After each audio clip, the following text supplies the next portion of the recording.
শোনো, আমি জানি তুমি ক্লান্ত। এই ক্লান্তিটা শরীরের নয়, এটা মনের। তুমি হাসো, কাজ করো, মানুষের সামনে স্বাভাবিক থাকো, কিন্তু ভেতরে ভেতরে একটা প্রশ্ন প্রতিদিন ফিরে আসে, আমি কি ঠিক করছি? আমি শ্রীকৃষ্ণ, আর তুমি যেটা কাউকে বলনি, আমি সেটা শুনেছি। তুমি প্রতিদিন যুদ্ধ করছো, কিন্তু কারো সাথে না, নিজের সাথে, দায়িত্বের সাথে, অভাবের সাথে, ভাঙা স্বপ্নের সাথে। তুমি ভাবছ সবাই এগিয়ে যাচ্ছে, শুধু তুমি দাঁড়িয়ে আছো। কিন্তু শোনো, সবাই এক সময় পৌঁছায় না, আর দেরিতে পৌঁছানো মানেই ভুল জায়গায় পৌঁছানো নয়। অর্জুনও যুদ্ধের আগে থেমে গিয়েছিল, তবু সে ভুল ছিল না, সে প্রস্তুত হচ্ছিল।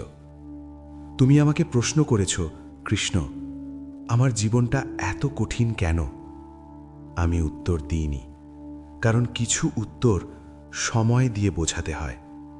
যদি আমি তোমাকে সব সহজ করে দিতাম, তুমি নিজের শক্তিটা কখনো চিনতে না। আমি জানি তুমি কতটা পারো, তাই আমি তোমাকে চ্যালেঞ্জ দিয়েছি, যেমন আমি অর্জুনকে দিয়েছিলাম।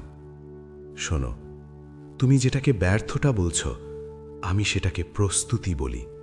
যে বীজ মাটির নিচে থাকে, সে অন্ধকারে থাকে বলেই গাছ হয়।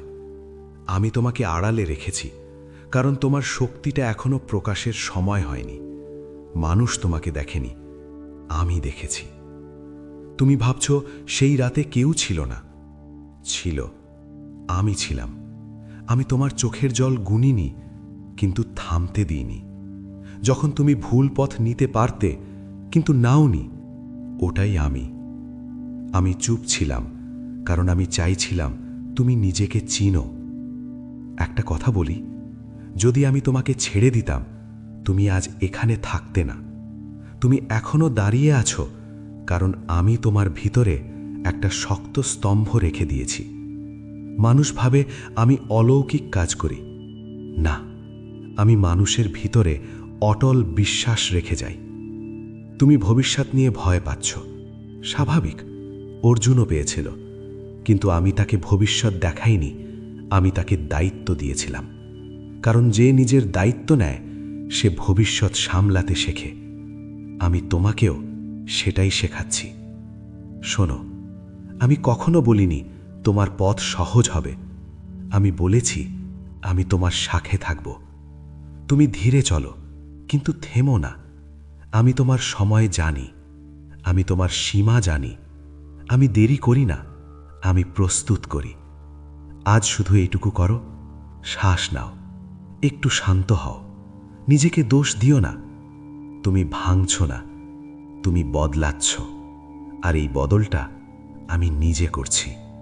আমি শ্রীকৃষ্ণ, আমি তোমার পথ ছাড়িনি, আমি তোমার হাত ধরেই আছি। ভিডিওটা ভালো লাগলে অবশ্যই লাইক করুন এবং সাবস্ক্রাইব করে বেল আইকনটা অন রাখবেন শ্রীকৃষ্ণের এই রকমের অনুপ্রেরণামূলক উপদেশের জন্য। রাধে রাধে।